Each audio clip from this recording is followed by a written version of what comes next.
Good morning बच्चों।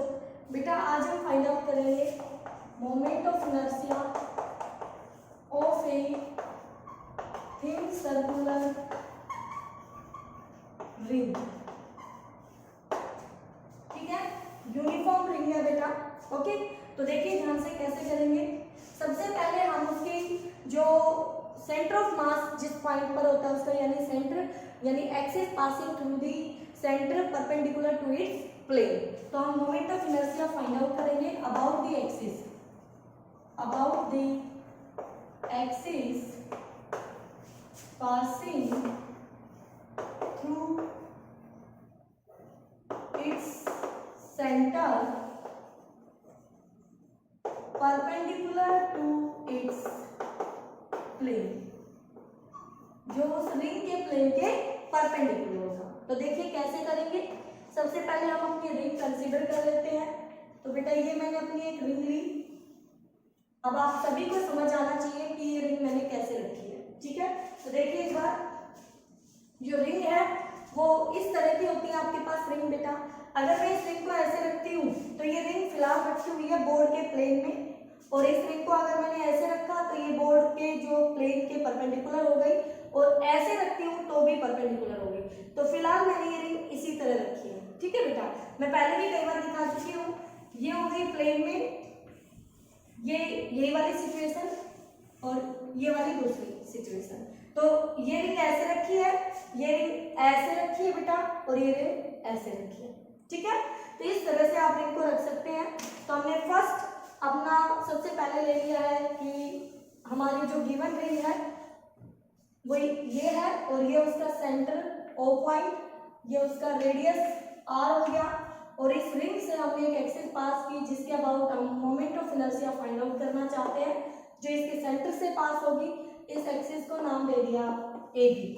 ठीक है बेटा, तो यहाँ पर क्या मान के चलेंगे। सबसे पहले देखिए एम जो है वो हमारे पास total mass of the ring हो जाएगा, टोटल मास ऑफ रिंग।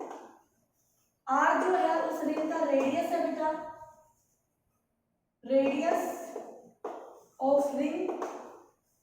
ठीक है, तो यहां से इस रिंग की टोटल लेंथ क्या होगी, टोटल लेंथ ऑफ रिंग। तो क्या बेटा 2 पाई आर इसकी टोटल लेंथ आ जाएगी। तो मैं मास पर यूनिट लेंथ, देयरफॉर मास पर यूनिट लेंथ निकाल सकती हूँ। टोटल मास अपॉन में total length, this is the mass per unit length. ठीक है, अब मुझे पता है कि अगर मुझे किसी का मोमेंट ऑफ इनर्शिया जानना है तो उस एक्सिस से कितनी परपेंडिकुलर दूरी पर वो मास रखा है। तो मैं मोमेंट ऑफ इनर्शिया का फॉर्मूला मुझे पता है, मास इनटू में परपेंडिकुलर डिस्टेंस का स्क्वायर, ये मोमेंट ऑफ इनर्शिया होता है। ठीक है, किसी उस मास का आर दूरी पर उस एक्सिस के अबाउट जो उस आर दूरी से पास हो रही होगी। ठीक है बेटा, तो यहाँ पर हमें क्या करना होगा, क्योंकि सारा मास तो इस आर दूरी पर नहीं है, मतलब एक जगह नहीं है, वो चारों तरफ फैला हुआ है। तो हमने क्या किया, यहाँ पर छोटा सा एलिमेंट ले लिया dx एलिमेंट। क्या ले लिया मैंने, छोटा एलिमेंट dx एलिमेंट, जिसका मास क्या होगा, स्मॉल मास dm, और वो स्मॉल मास मैं निकाल सकती हूँ बेटा, यूनिट लेंथ के मास को इस लेंथ से मल्टीप्लाई कर दूंगी तो ये आ जाएगा स्मॉल एलिमेंट का मास। ये हो गया यूनिट लेंथ का मास इनटू में स्मॉल लेंथ, तो ये मुझे स्मॉल मास मिल गया उस एलिमेंट का।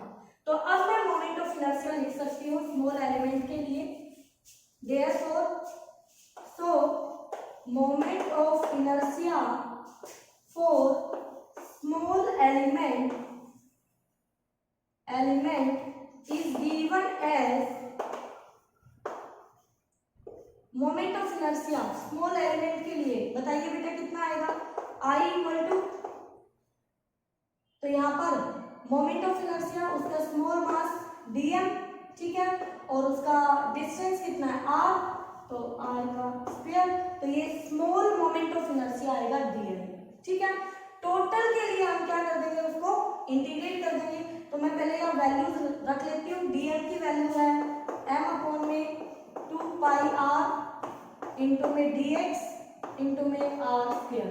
तो बच्चों एक आर से आर कैंसिल हो जाएगा और यहाँ से डी आई जो स्मॉल मोमेंट ऑफ इनर्शिया आएगा वो आएगा मेरे पास एम अपॉन में 2 पाई इंटू में आर इंटू में डी एक्स। ठीक है बेटा, तो ये आ जाएगा आपके पास। For total we can integrate, हम इंटीग्रेट कर सकते हैं दोनों तरफ। तो ये टोटल इनर्शिया इक्वल टू आ गया, एम को बाहर किया, 2 पाई को बाहर किया, आर को बाहर किया, dx को अंदर रखा बच्चों, और dx मैं यहाँ भी ले सकती हूँ, यहाँ भी, यहाँ भी, यहाँ भी, तो पूरी लेंथ में कहीं भी ले सकती हूँ। तो 0 से लेके 2 पाई आर तक कहीं भी आपका x वैरी कर सकता है। तो लिमिट हो गई 0 से 2 पाई आर।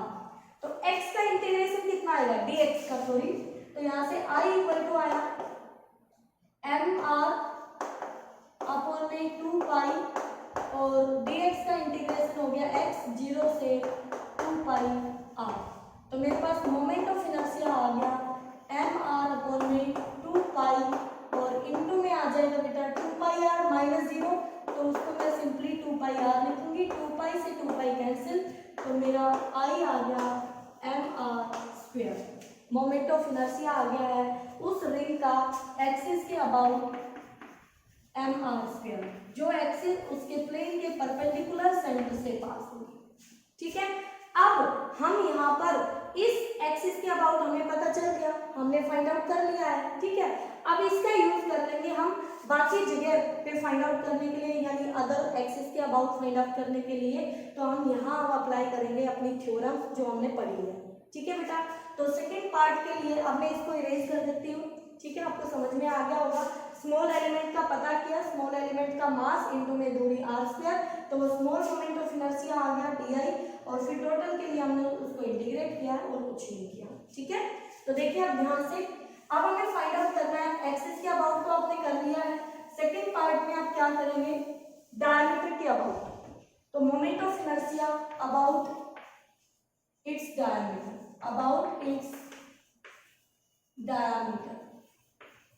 तो देखिएगा ध्यान से, ये मेरे पास रिंग है बच्चों, और ये इसका एक डायमीटर, ये इसका दूसरा डायमीटर, और मैं इसको ए बी नाम दे देती हूँ और इसको सी बी नाम दे देती हूँ, और ये सेंटर है, यहाँ से ये रेडियस आर है और ये भी रेडियस आर है। ठीक है, अब सुनिए ध्यान से, जो एक्सिस, आपको इनका मतलब पता है, क्रॉस का मतलब और डॉट का मतलब। ठीक है, यानी इस प्लेन के परपेंडिकुलर आउटवर्ड, परपेंडिकुलर इनवर्ड, ये होता है। तो अब जो ये वाली जो एक्सिस है, क्या ये एक्सिस इस रिंग के प्लेन के परपेंडिकुलर पास हो रही थी सेंटर से? तो क्या मुझे इस एक्सिस के अबाउट, इस एक्सिस के अबाउट मोमेंट ऑफ इनर्शिया मालूम है? बिल्कुल मालूम है। तो क्या ये वाली एक्सिस और ये वाली एक्सिस इसके परपेंडिकुलर लाई कर रही है? परपेंडिकुलर। अब याद कीजिए परपेंडिकुलर एक्सिस थ्योरम क्या कहती है, जिस एक्सिस के अबाउट आपको निकालना है उसके अबाउट मोमेंट ऑफ इनर्शिया बाकी दो एक्सिस जो उसके परपेंडिकुलर होती है इनके अबाउट मोमेंट ऑफ इनर्शिया के सम के इक्वल होता है ना। तो क्या मैं ये लिख सकती हूँ, अप्लाई परपेंडिकुलर एक्सिस थ्योरम।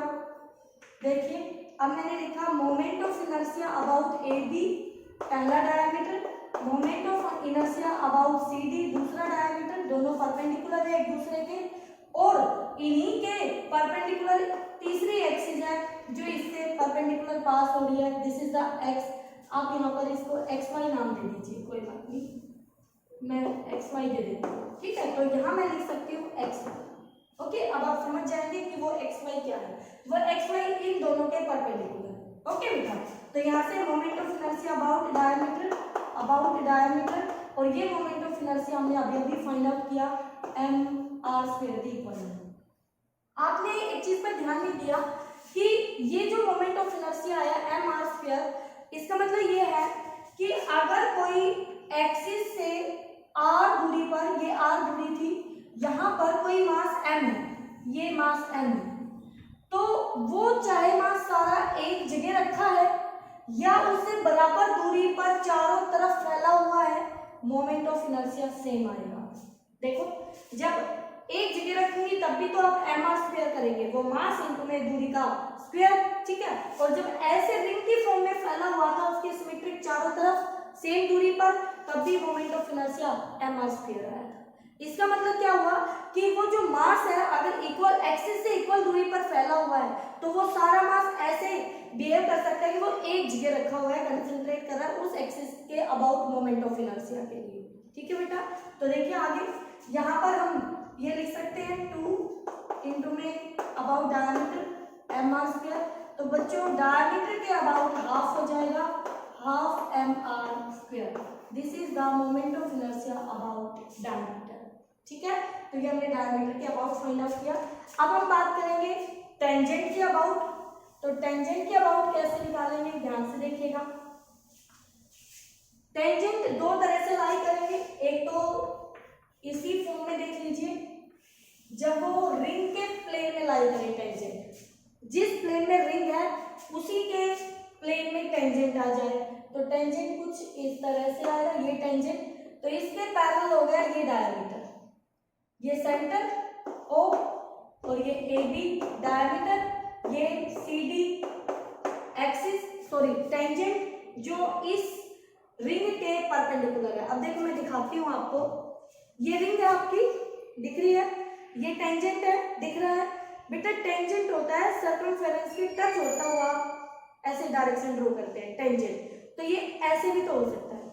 ठीक है, तो जब हम इसको ऐसे दिखाएंगे तो इसका मतलब है वो रिंग के प्लेन के परपेंडिकुलर है टेंजेंट, और ये हो गया प्लेन में टेंजेंट। ठीक है, तो दोनों के अबाउट निकालेंगे बारी बारी। तो इसमें अब यहाँ पे अप्लाई की थी परपेंडिकुलर एक्सिस थ्योरम, यहाँ अप्लाई करेंगे पैरेलल एक्सिस थ्योरम। तो दोनों के बीच की दूरी कितनी है, ये दूरी, ये आर है, रेडियस जितनी उस रिंग का रेडियस है। तो आप अप्लाई कीजिए, अप्लाई पैरेलल एक्सिस थ्योरम। तो पैरेलल एक्सिस थ्योरम कहती है बेटा जिस एक्सिस के अबाउट निकालना है अबाउट सी डी वो इक्वल टू होता है इसके अबाउट ए बी हमें मालूम है plus total mass of the body and perpendicular distance का स्क्वायर। ठीक है, तो यहाँ से ये थ्योरम हमने अप्लाई कर दी। ओके, तो यहाँ से सी डी के अबाउट आपको फाइंड आउट करना है, ए बी के अबाउट अभी अभी आपने फाइंड आउट किया half M R square diameter के अबाउट। तो ये वैल्यू हो गई half M R square plus M R square. तो बच्चों टेंजेंट के अबाउट आ गया जो उसके प्लेन में लाई करेगा 3/2 एम आर स्क्वायर। ठीक है, तो ये आ जाएगा उस टेंजेंट के अबाउट जो उसके प्लेन में लाई करेगा, और जो टेंजेंट प्लेन के परपेंडिकुलर आएगा, प्लेन के perpendicular. Number 4 tangent perpendicular to plane of ring. ठीक है, उस टेंजेंट के अबाउट निकालेंगे। तो देखिए ध्यान से, ये रिंग लिया हमने अपनी, ओके, ये हमने वो टेंजेंट लिया जो इससे बिल्कुल टच होते हुए परपेंडिकुलर पास हो रहा है सी डी, और ये वाली एक्सिस आपकी थी एक्स वाई एक्सिस जो इसके प्लेन के परपेंडिकुलर सेंटर से पास हो रही थी। दोनों के बीच की दूरी हमें पता चल गई आर। अगेन मैं यहाँ पर पैरेलल एक्सिस थ्योरम अप्लाई करूंगी बेटा। तो अप्लाई पैरेलल एक्सिस थ्योरम, बताइए क्या कहती है। इसके अबाउट मुझे निकालना है सी डी के अबाउट, एक्स वाई के अबाउट मुझे मालूम है बिल्कुल, सबसे पहले फाइंड आउट किया था, plus total mass of ring and distance perpendicular distance के स्क्वायर का इसके साथ मल्टीप्लाई। तो बताइए एक्स वाई के अबाउट आया था हमारा एम आर स्क्वायर बिल्कुल, और ये भी एम आर स्क्वायर, तो क्या अबाउट सी डी हमारा 2m आर स्क्वायर आ जाएगा, और ये आ गया आपका moment of inertia about its tangent perpendicular to its plane. ठीक है, तो इस तरह से आप फाइंड आउट कर सकते हैं रिंग के moment of inertia different axis के अबाउट। इंपॉर्टेंट टॉपिक है बेटा।